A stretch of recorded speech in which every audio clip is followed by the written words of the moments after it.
पहले जब हम थर्मोडायनामिक्स स्टार्ट करे थे, मैंने आपको कुछ एक बेसिक टर्म्स एंड कॉन्सेप्ट्स बताए थे। एक और इम्पोर्टेंट टर्म याद रखनी है आपने, sign convention. Sign convention for work. Work के लिए क्या साइन, साइन कैसे हम चूज करेंगे? ये सपोज्ड है, मतलब ये एज्यूम्ड है कि यही होगा, ठीक है। तो इसमें आपने याद रखना कि work done by the system, अगर सिस्टम काम कर रहा है तो उसके लिए साइन लेना अपने negative, work done by the system. और काम अगर सिस्टम के ऊपर कर रहे हैं, mean work done on the system, तो इसको पॉजिटिव लेना है। ये साइन कन्वेंशन आपने याद रखने है for work. Work done by the system negative, work done on the system is positive. उसके बाद आपके साइन कन्वेंशन फॉर हीट। तो heat absorbed by the system, अगर सिस्टम हीट एब्जॉर्ब कर रहा है तो उसका साइन आपने लेना नेगेटिव। और हीट अगर इवॉल्व हो रही, heat absorb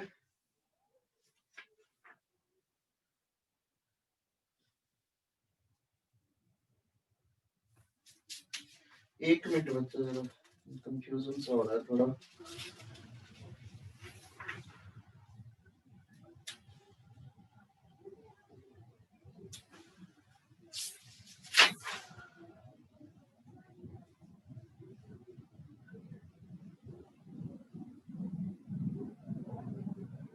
heat absorb by the system हो तो पॉजिटिव, और heat evolve bye the system हो तो उसका साइन लेते हैं नेगेटिव। ये आपने याद रखना है साइन कन्वेंशन। और इसका कंफ्यूजन होता है बड़ी बार, जब आप फिजिक्स में ये चीज पढ़ेंगे तो वहां साइन अपोजिट हो जाएंगे। वहां work done by the system positive लेते हैं, work done on the system negative लेते हैं। Heat absorbed by the system negative होगा, heat evolved by the system positive होगा इन फिजिक्स। लेकिन आपका केमिस्ट्री में हम यही साइन कन्वेंशन यूज करेंगे।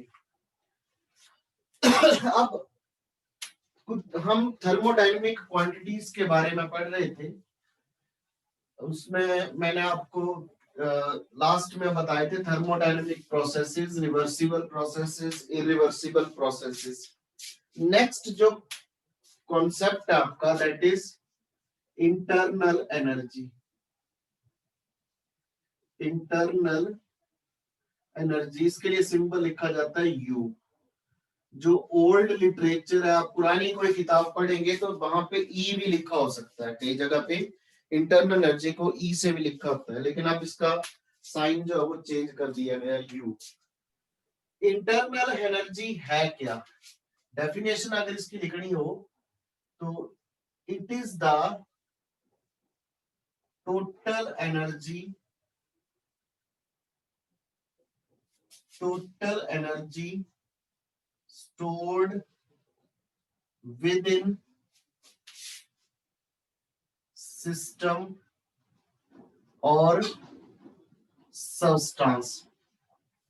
किसी सब्सटेंस या सिस्टम में टोटल एनर्जी कितनी स्टोर्ड है उसको बोलते हैं हम इंटरनल एनर्जी। वैसे आप ये याद रखना कि इंटरनल एनर्जी जो है, it is the sum of different types of energies. It is the sum of different types of energies associated with associated with atoms और मॉलिक्यूल्स इन सिस्टम। सिस्टम के अंदर जितने भी एटम्स या मॉलिक्यूल्स हैं उनमें जो डिफरेंट टाइप्स की एनर्जी एसोसिएटेड होगी उन सब का ये सम होता है। तो आप लिख सकते हैं इंटरनल एनर्जी जो है वो कौन कौन सी डिफरेंट टाइप्स ऑफ एनर्जी होगी मॉलिक्यूल्स के साथ। अब एक मॉलिक्यूल है आपके पास, जैसे मान लो ये कोई मॉलिक्यूल है ट्राई एटॉमिक, 3 एटम है उसमें। अब आप सोचो इस मॉलिक्यूल के पास कौन कौन सी टाइप की एनर्जीज हो सकती है। सबसे पहले आपने फिजिक्स में पढ़ा हुआ है energy by virtue of position.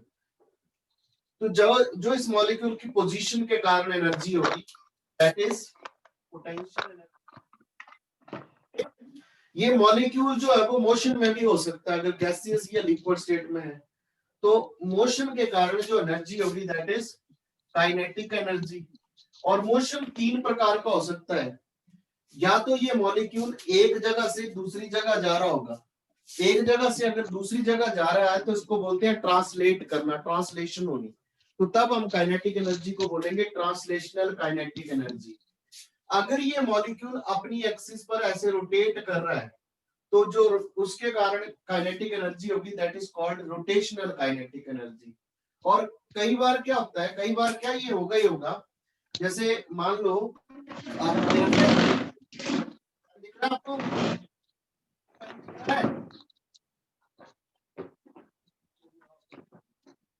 दिख रहा है बेटा? Yes sir. तो जैसे ये मान लो एटम ए है और ये एटम बी है, तो ये अपनी पोजीशन पर ऐसे भी मूव करते रहते हैं, इसको बोलते हैं वाइब्रेशनल मोशन। क्या बोला जाता है इसको? Vibrational motion. वाइब्रेट करते हैं ये एक के रिस्पेक्ट में दूसरा, तो उसके कारण जो काइनेटिक एनर्जी होगी that is called vibrational kinetic energy. इसके अलावा जो एटम्स है मॉलिक्यूल्स के बीच में वो बॉन्डेड है, तो उनके कारण जो एनर्जी होगी that is chemical bond energy. Chemical bond energy. फिर एटम्स के अंदर इलेक्ट्रॉन रिवॉल्व करते हैं अपनी एक्सिस उसमें ऑर्बिट्स में, उसकी जो एनर्जी होती है that is electronic energy. Electronic energy. फिर एटम के अंदर न्यूक्लियस होता है और न्यूक्लियस के कारण जो एनर्जी होती है उसको बोलते हैं न्यूक्लियर एनर्जी।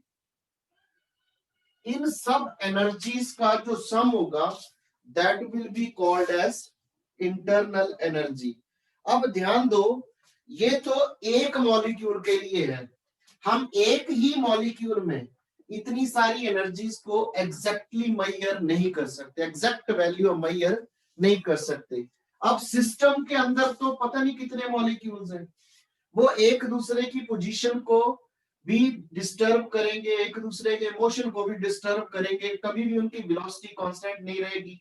तो दैट मीन हम सभी मॉलिक्यूल्स की कोलेक्टिव जो वेरियस टाइप्स की एनर्जीज है उनको एग्जैक्ट वैल्यू, बिल्कुल एक्यूरेट वैल्यू कभी भी मेजर नहीं कर पाएंगे। इसलिए हम इंटरनल एनर्जी की एग्जैक्ट वैल्यू को मेजर नहीं कर सकते, हम चेंज इन इंटरनल एनर्जी को मेजर करते हैं, हम exact value of internal energy measure नहीं कर सकते। अब इंटरनल एनर्जी की इसकी कैरेक्टरिस्टिक्स क्या है? कैरेक्टरिस्टिक्स सबसे पहले आपने याद रखना है कि it is A extensive property.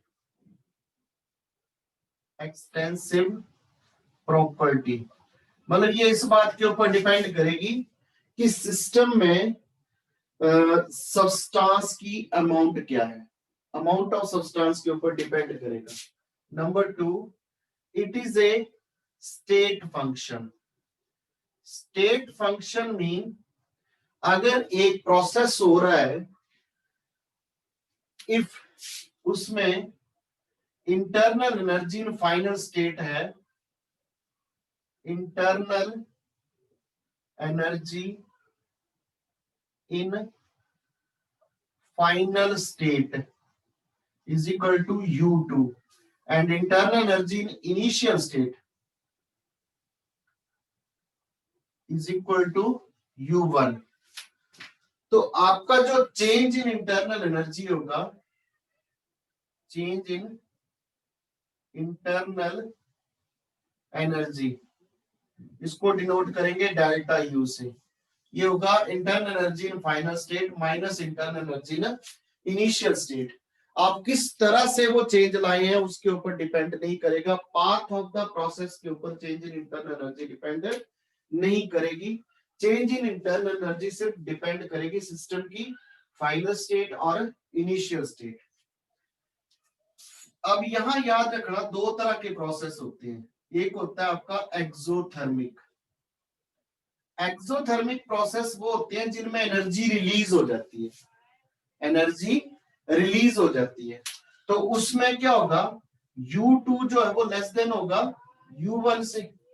Final internal energy will be less than initial internal energy because some of the energy has been released to the surrounding. Therefore आपका डेल्टा U जो है वो कैसा होगा, नेगेटिव। और अगर एंडोथर्मिक प्रोसेस है तो एंडोथर्मिक प्रोसेस में आपने 10th में पढ़ा होगा energy is absorbed, heat absorb होती है। हीट एब्जॉर्ब होती है इसका मतलब फाइनल स्टेट की एनर्जी बढ़ जाएगी। तो U2 जो है वो ग्रेटर देन होगा U1 से। Therefore आपका इस केस में डेल्टा U का साइन कैसा आएगा, पॉजिटिव। तो internal energy for exothermic process is negative whereas for endothermic process it is exothermic process negative, for endothermic it is positive. Internal energy की एक चीज और याद रखना कि हम एब्सोल्यूट वैल्यू मेजर नहीं कर सकते। Absolute value of internal energy can not be measured. 100% accuracy से हम इसकी एब्सोल्यूट वैल्यू को मेजर नहीं कर सकते because it is sum of large number of different types of energies for different large number of different molecules. हम सिर्फ इसकी change in internal energy measure कर सकते हैं सिस्टम या सब्सटेंस की। एक चीज आप और याद रखना कि जो इंटरनल एनर्जी है is a function of absolute temperature। जो इंटरनल एनर्जी है वो डिपेंड करती है एब्सोल्यूट टेम्परेचर पर।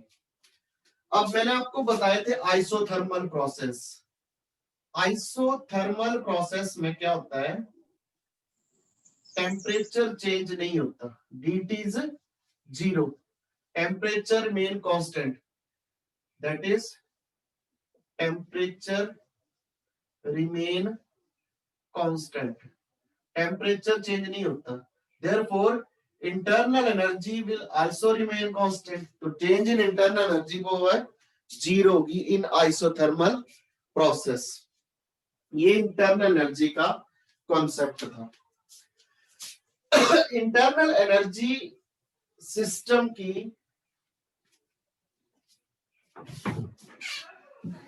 एक फॉर्म से दूसरी फॉर्म में चेंज जब होती है, एक जगह से दूसरी जगह पे एनर्जी आप ट्रांसफर करेंगे तो एनर्जी को ट्रांसफर करने के तरीके क्या होते हैं, mode of transference of energy. आप एनर्जी जो है वो दो तरीके से ट्रांसफर कर सकते हैं, आइदर बाय डूइंग वर्क और by supplying heat. Heat absorb होगी या हीट इवॉल्व होगी, work done by the system होगा या work done on the system होगा। तो इन दोनों ही तरीकों से एनर्जी ट्रांसफर होगी एक पार्ट से दूसरे पार्ट की ओर। नाउ जो mode of transference of energy है, सबसे जो common mode of transference of energy है that is heat and second is work. अब वर्क जो है 3 प्रकार का होता है। आपने एक पढ़ा होगा gravitational work, gravitational work that is work against gravitational force, force of gravity. और ये जो ग्रेविटेशनल वर्क होता है इसको आप mgh से लिखते हैं शायद, and it is stored in the form of potential energy. एक आपने पढ़ना है शायद, अभी ये पढ़ा होगा 10th में, इलेक्ट्रिकल वर्क। इलेक्ट्रिकल वर्क होता है charge into potential, charge into potential. और जो थर्मोडायनेमिक्स में हम वर्क पढ़ते हैं उसको बोलते हैं pressure volume work. Very very important concept for thermodynamics. तो थर्मोडायनेमिक्स के लिए हमें इलेक्ट्रिकल वर्क और ग्रेविटेशनल वर्क को स्टडी नहीं करना है, हमने स्टडी करना है वर्क ऑफ एक्सपेंशन या प्रेशर वॉल्यूम वर्क।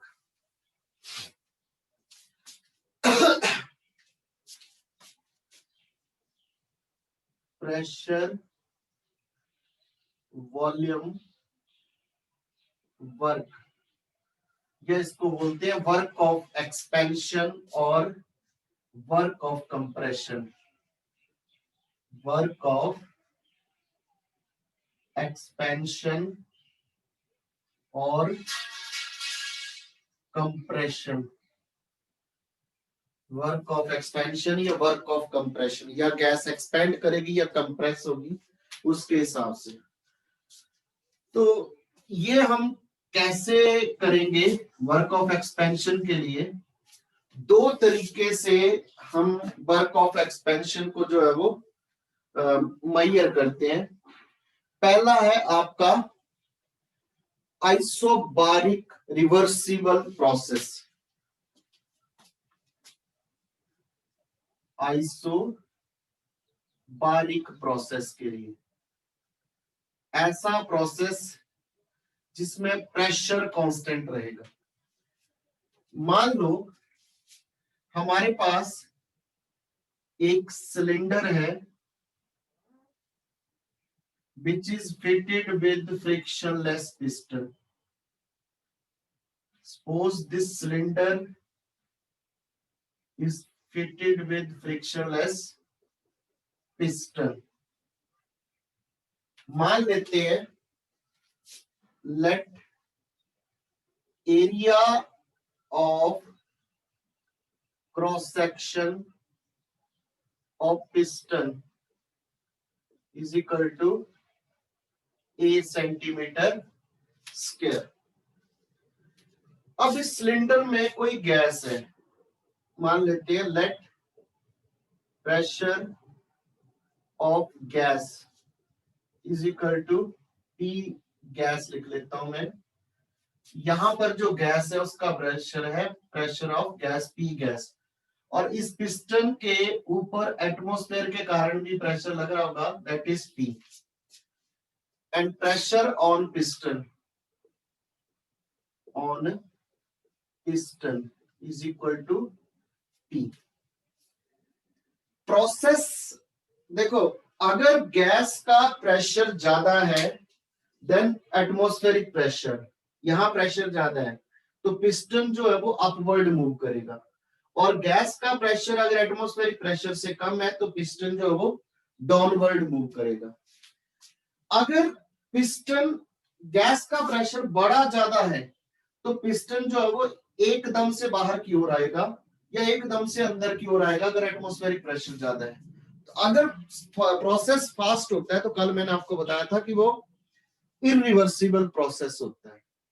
लेकिन अगर डिफरेंस बहुत कम हो, सपोज मान लेते हैं कि जो आपका पी गैस है इज स्लाइटली, थोड़ा सा मात्रा में, स्लाइटली लेस देन पी।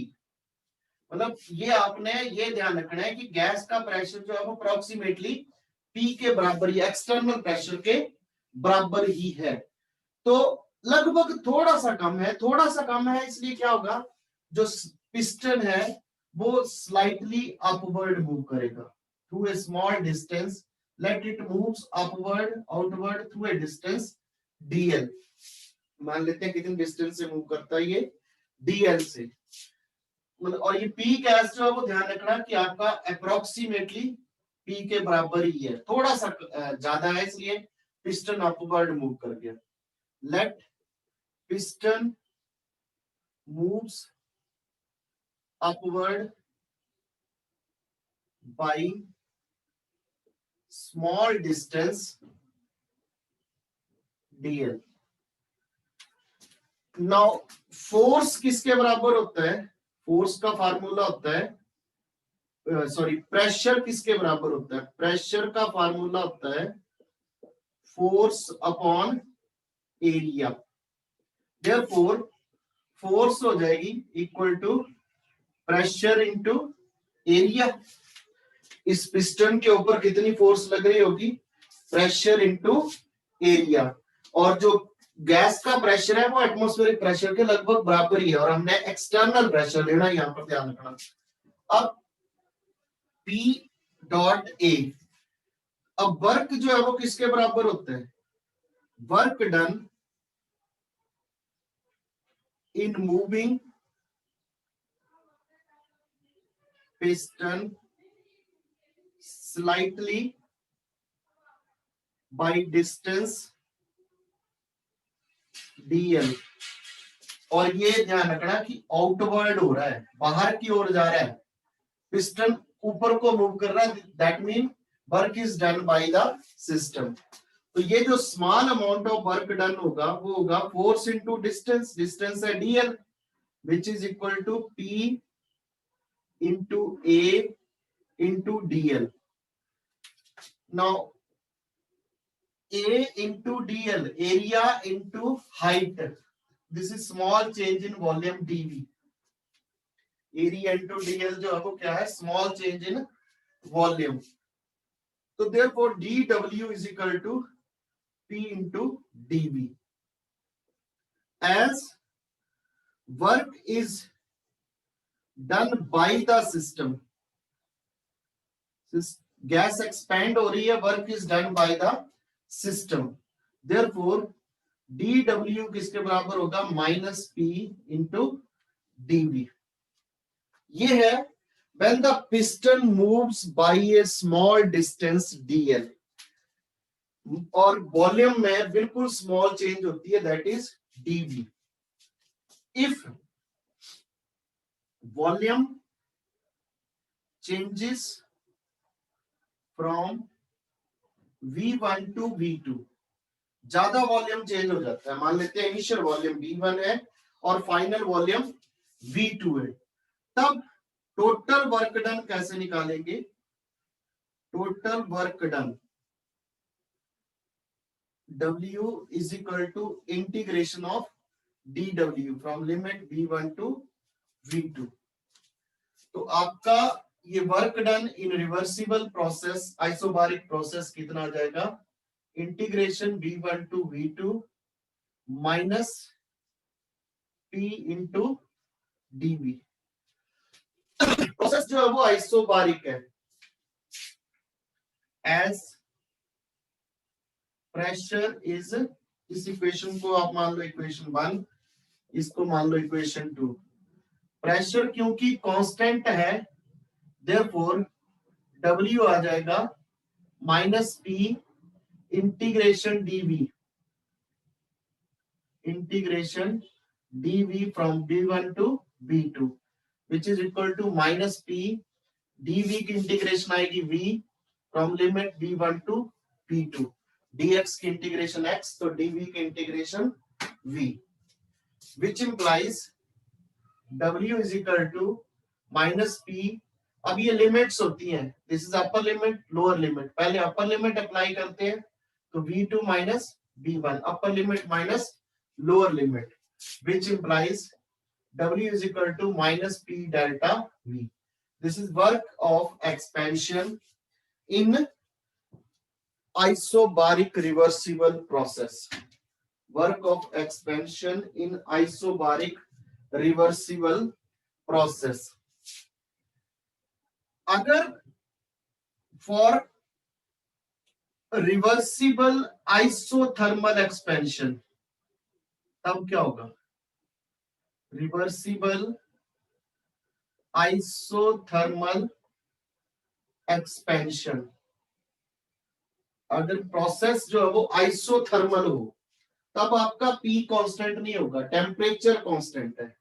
अब W आपका फार्मूला ये है, minus integration V1 to V2 P into dV। Process isothermal है, we know PV is equal to nRT। इसका मतलब अब आपका P किसके बराबर आ जाएगा, nRT अपॉन V। तो W किसके बराबर आ जाएगा फिर, minus integration V1 to V2 nRT upon V into dV, which is equal to, यहां से हम कॉमन ले सकते हैं, minus nRT।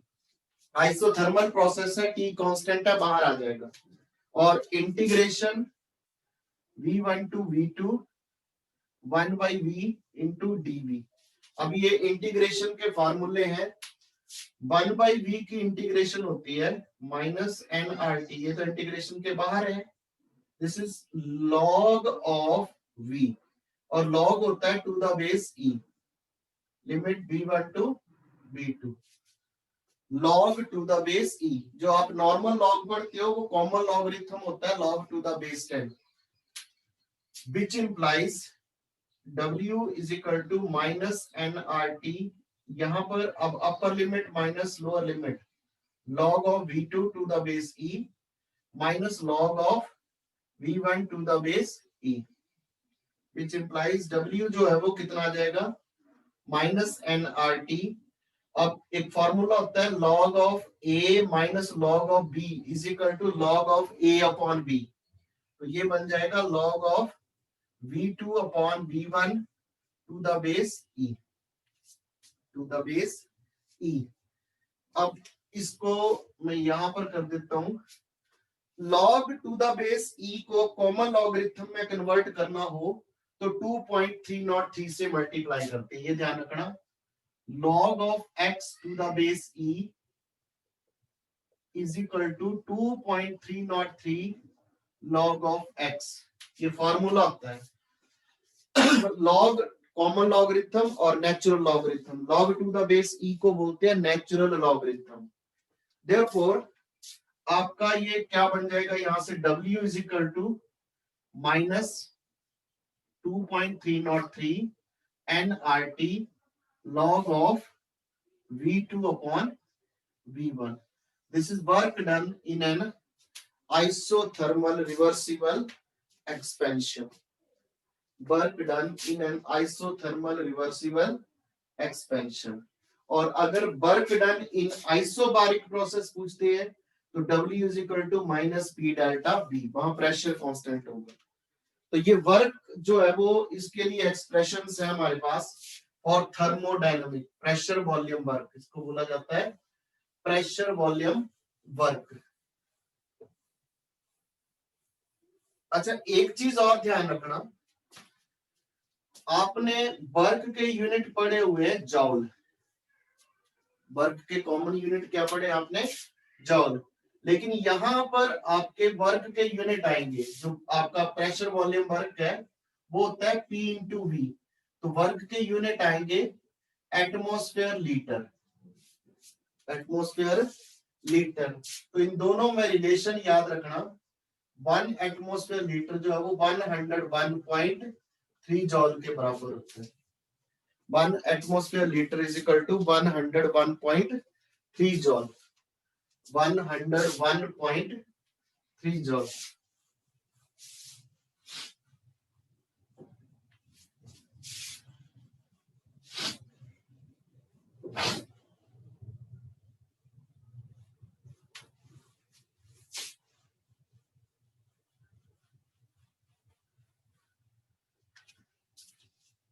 Mode of transference of energies है वर्क एंड हीट, ये ध्यान रखना, और work and heat are not state function. यहां से अब थर्मोडायनेमिक्स के लॉज में से, वैसे तो 4 लॉज है थर्मोडायनेमिक्स के, 0th law, first law, second law and third law. पर 0th लॉ जो है वो बाद में डिफाइन किया गया था, इसके ऊपर हम बाद में आएंगे।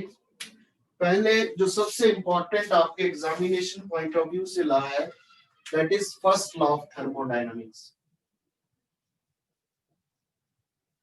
First law of thermodynamics is very very important, यहां से एग्जाम में क्वेश्चन जरूर आता है।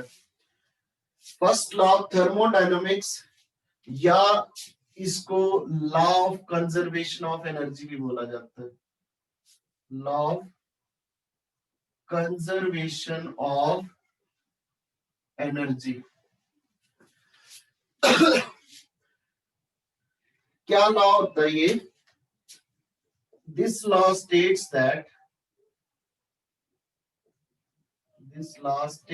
That energy can neither be created nor be destroyed by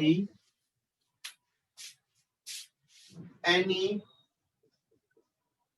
physical or chemical method। आप किसी भी फिजिकल या केमिकल मेथड से एनर्जी को ना क्रिएट कर सकते हैं ना डिस्ट्रॉय कर सकते हैं। However, it can be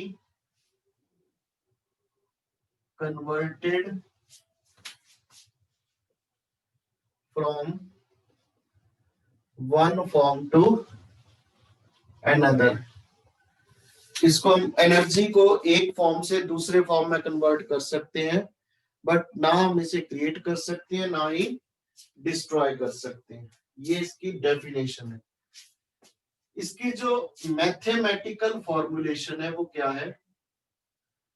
mathematical formulation 2 marks का क्वेश्चन आता है और इसी तरह से आएगा। Define first law of thermodynamics, give its mathematical formulation. मान लेते हैं कंसीडर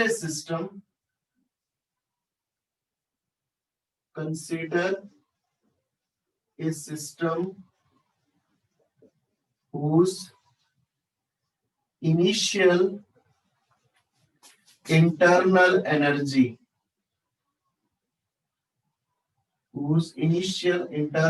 is U1। मान लेते हैं उसकी इनिशियल इंटरनल एनर्जी है U1। Let Q amount of heat is supplied to the system। मान लेते हैं सिस्टम में हमने कितनी हीट सप्लाई की? Q।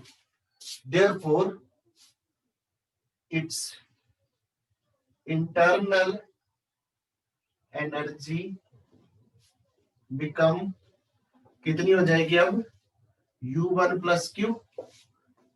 U1 पहले थी, Q अमाउंट ऑफ हीट आपने सप्लाई कर दी, तो अब इसकी इंटरनल एनर्जी कितनी हो जाएगी? U1 plus Q। Let W amount of work is done on the system। मान लेते हैं W amount of work is done on the system, then its final internal energy